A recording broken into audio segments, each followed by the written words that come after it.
It takes an incredible person to bring us all together, in the person of Dr. Hak Jahan Moon, to bring us all together.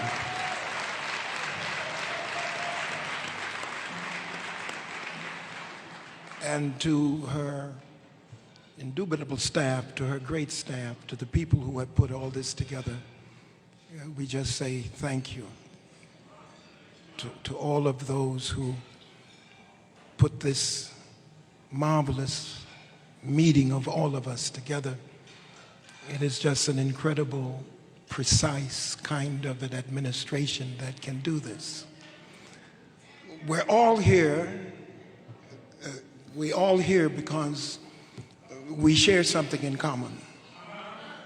And that's why we're here, because we somehow have looked at the bigger picture and we understand things on a larger scale.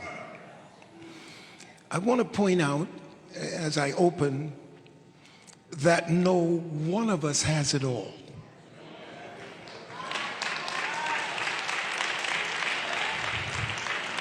And what God has done is, since no one of us has it all, He has fixed it so that each one of us have an idiosyncratic concept of who He is.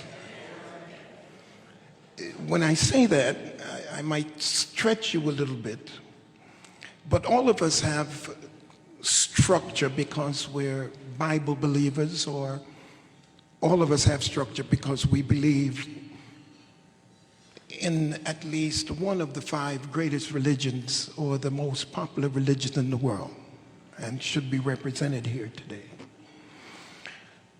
But because no one of us has it all, our conceptualization of God is idiosyncratic, and nobody can duplicate or imitate your concept of God. Nobody's thinking in your mind about God but you.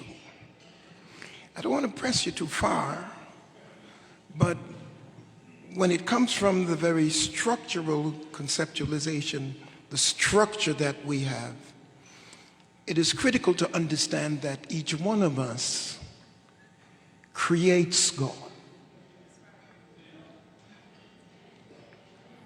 I told you I didn't want to stretch you, but maybe I'm pushing you too far.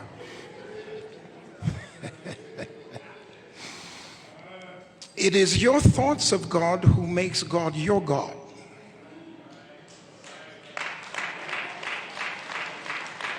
And nobody can duplicate or imitate, so that's why we have to share.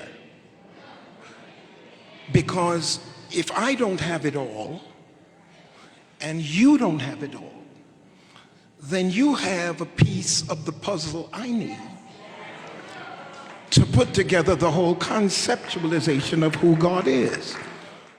In other words, everybody's got a piece to give to the conceptualization that all of us need to have about the God we serve. It would seem to me that if we would listen to each other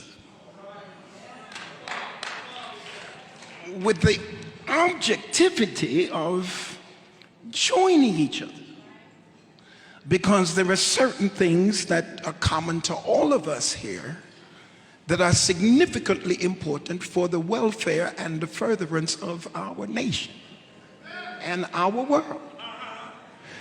And since we are the anointed ones, and the Holy Spirit is the single greatest unifier in the world, nobody unifies like the Holy Spirit. If there's going to be unity, there's got to be humility.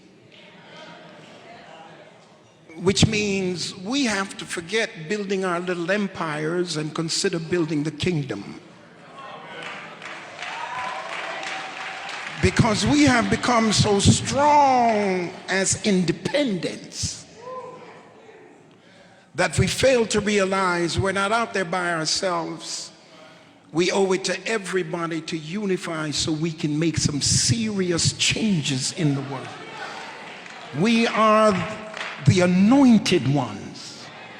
That means if we can forget our little empires and put our strengths together, we can turn this world upside down.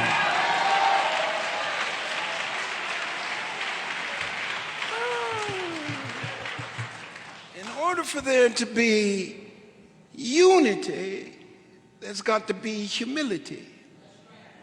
But in order for you to have humility, you've got to have love. Love is the substratum of humility, which becomes the strength for unity. And who should love like we should love? Because the God we serve is love. Everybody in here who operates in calling of God, all of us interpret our calling. And I want to talk to those who have heard a lot of things about what we do here. Every individual in here interprets their calling. If you study Moses carefully and you study Isaiah, Ezekiel, all of them had to have an interpretation of their calling in relationship to God. They had to interpret their calling. And that is, I'm called of God, but I have to get into this call to see how I view myself in light of God. In an idiosyncratic and a very peculiar way, I have to decide what I'm going to call myself. Now, Mother's interpretation of her calling is not within what we call the norm. Mother's interpretation of her calling is that she is the only begotten daughter. That's her interpretation of her calling. But you don't judge a tree by its branches, and you don't judge a tree by its leaves. You judge a tree by its fruit.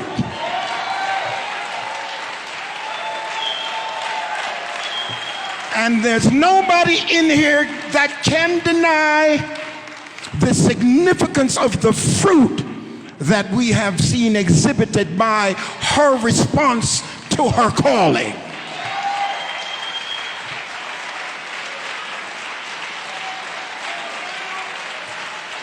I don't care what you call yourself. I just care what you do. And she's brought all of us together to tell the world that we can get together, we can have peace, and we can overcome the difficulties in the world because we're anointed to do it. God bless you.